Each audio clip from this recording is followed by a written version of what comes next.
టీవీ7 news కు స్వాగతం. చెప్పే మాటలు కాదు. మీతో నేను పరిచయమైన నాటి నుంచి మీతో కలిసిన ప్రతి సందర్భంలోనూ మీతో మాట్లాడినప్పుడు ఇదే ప్రేమను, ఇదే అభిమానాన్ని, మీ పట్ల ఇదే సానుకూలతనే స్పందించినా తప్ప ఎప్పుడు వేరుగా మాట్లాడలేదు. మా ప్రభుత్వంలో నేను ఉన్నప్పటికీ, వేరే ప్రభుత్వంలో మీరు ఉన్నప్పటికీ నేను ఎప్పుడో మాట చెప్తా ఉంటా. 11,500 రూపాయల జీతంతో ఒక మనిషి బ్రతకడానికి సరిపోదనేది నా వ్యక్తిగత అభిప్రాయం. మేమేమి మూసిపెట్టుకొని దాచిపెట్టుకొని మా ప్రభుత్వం కాబట్టి వెనకేసుకొని లేదమ్మా. జగన్మోహన్ రెడ్డి 100% పేద మధ్యతరగతి వర్గాలకు సంబంధించిన ప్రభుత్వం. పేదవాళ్ళ యొక్క జీవితాలలో వెలుగులు నింపడానికి ఆయన ముఖ్యమంత్రిగా రాజకీయాల్లోకి వచ్చినాడు. ఆయన ప్రధానమైనటువంటి అస్త్రమే, ప్రధానమైనటువంటి ఉద్దేశమే పేదరికం ఉండే ఇళ్లల్లో 3 పూట్ల భోజనం చేసి, ఆరోగ్య విషయంలో డబ్బులు లేక మరణించే స్థితులు ఉండక, వారి బిడ్డలు చదవడానికి డబ్బులు లేక కార్మికులుగానో శ్రామికులుగానో మిగిలిపోకుండా ఉన్నతమైన శిఖరాల్లోకి వచ్చేదాని కోసం నేను రాజకీయాల్లోకి వచ్చినాను అని చెప్పిన మనిషి. అది సిద్ధాంతం కరెక్ట్ కూడా.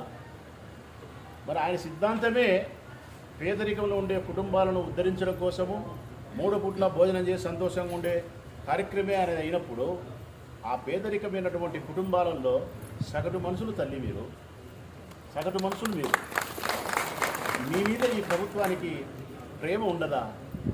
మీ మీద ఈ ప్రభుత్వానికి కాఠిన్యం ఉంటుందే? ఎట్టి పరిస్థితుల్లో జగన్మోహన్ రెడ్డి ప్రభుత్వానికి మీ పట్ల కాఠిన్యం ఉండదు. నేను బాగా చెప్తాను చూడండి. 100కు 100% మీ పట్ల ప్రేమ ఉంటుంది. సరైన సమయం, సరైన అనుకూలత కోసం కాస్త మీకు బాధ పెట్టినట్టు అనిపించవచ్చు, కానీ మూలమైతే మాత్రం, హృదయంలో ఉండే ఉద్దేశం అయితే మాత్రం అంగన్వాడీ టీచర్లకు, అంగన్వాడీ వర్కర్ల యొక్క జీతాలు పెంచాలనే సదుద్దేశం, సత్సంకల్పం జగన్మోహన్ రెడ్డి గారికి నిండుగా ఉంది తల్లి. ఇది సత్యం. మేము కూడా మాట్లాడినాం కదా. ఆ ప్రభుత్వంలో వ్యక్తులుగా, ఎమ్మెల్యేలుగా మేము కూడా ఇక్కడ మీరు ధర్నా చేస్తా అంటే మీ దగ్గరికి రాలేకపోయినా ప్రభుత్వానికి ఫోన్లు చేసి కలుసుకొని, నిన్న ముఖ్యమంత్రి గారు కలిసినప్పుడు కూడా మీ ప్రస్తావన చేసి ఏమి జరుగుతుంది, ఎందుకు ఆలస్యం జరుగుతుంది అనే విషయాలు కూడా మేము ఆలోచన చేసినాం. సానుకూలమైనటువంటి వాతావరణాన్ని ఆయన వ్యక్తపరిచినాడు.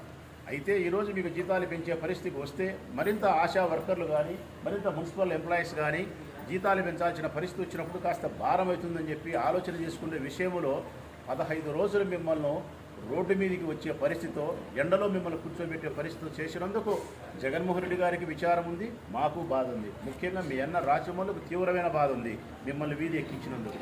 అది చాలా బాధపడతానని స్పష్టంగా చెప్తాను తల్లి. మీ అందరి తరఫున ముఖ్యమంత్రి గారిని నేను కూడా అభ్యర్థిస్తూ ఉన్నా. సమయం చూసుకొని ఆయన మీకు జీతాలు పెంచుతానని చెప్పి సంబంధించిన మంత్రి బొత్స సత్యనారాయణ గారు కూడా తెలియజేసినారు.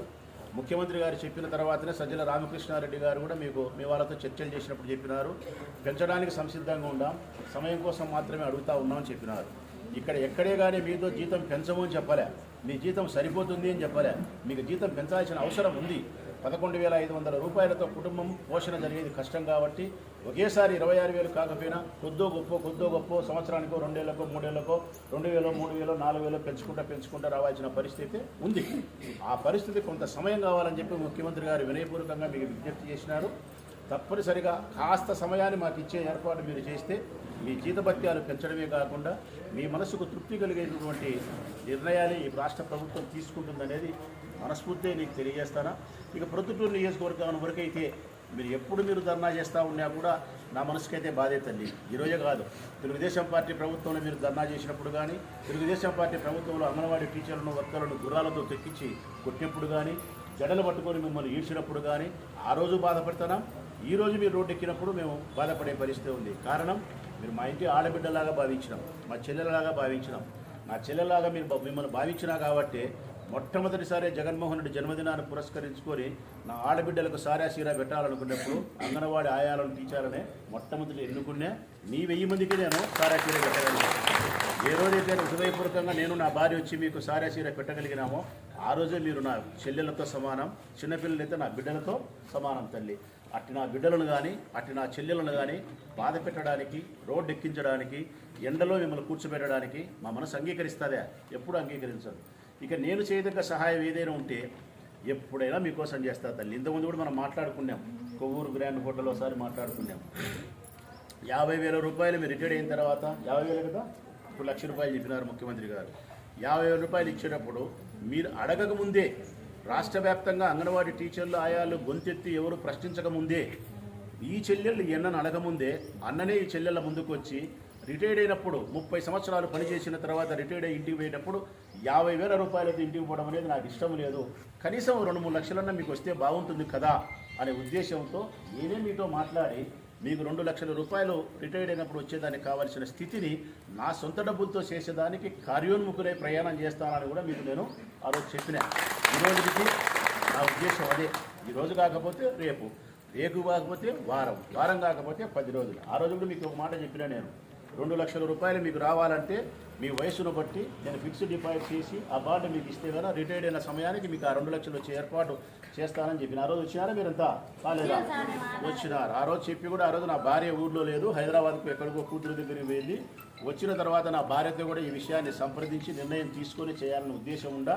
మీ అందరికీ 1000 మందికి చేయాలంటే 2-3 కోట్ల రూపాయల డబ్బుని పెట్టుబడి ఇవ్వాల్సిన వస్తుంది కాబట్టి ఆలోచించి నిర్ణయం తీసుకుంటామని ఆ రోజు చెప్పినాం. ఇప్పుడు కూడా చెప్తాను, మీరు అడిగిన దాంట్లో ఉంది ఆ ప్రశ్న. జీతమైతే జగన్మోహన్ రెడ్డి గారు పెంచేంత వరకు కాస్త సమయం ఇవ్వమని చెప్తాము.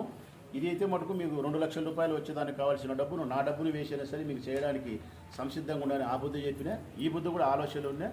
మీరు ధర్నా చేసినా చేయకపోయినా ఏదో ఒక ఫైన్ మార్నింగ్ ఒక మంచి వార్తతోనే మీకు 2 లక్షలు వచ్చేదానికి కావాల్సిన ఏర్పాటు ఎన్నైతే మీకు చేస్తాడు. ఇది ఒకటి. ఇక మిమ్మల్ని